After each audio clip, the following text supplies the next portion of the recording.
ठिकाणी प्रश्न बघा, क्रम ओळखणे 3, 8, 15, 26 आणि प्रश्नचिन्ह. प्रश्नचिन्हाच्या जागी कोणती संख्या येईल हे काय करायचे आपल्याला सांगायचे. तर या ठिकाणी बघा 3, 8 या दोन्हीतला जर फरक काढला तर 5 चा फरक येतोय.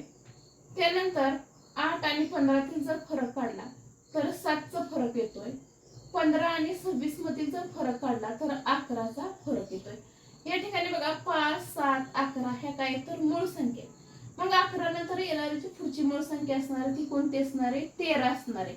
म्हणजेच या ठिकाणी बघा 26 अधिक 13 होईल. 26 अधिक 13 म्हणजे 6 आणि 3 9, 2 आणि 1 3 म्हणजे प्रश्नचिन्हाच्या ठिकाणी कोणती संख्या येईल तर 39 ही संख्या येईल. 5, 7, 11, 13 ह्या काय मूळ संख्येत आणि मूळ संख्येच्या फरकाने काय केलेल्या आहेत आपल्याला संख्या दिलेल्या आहेत.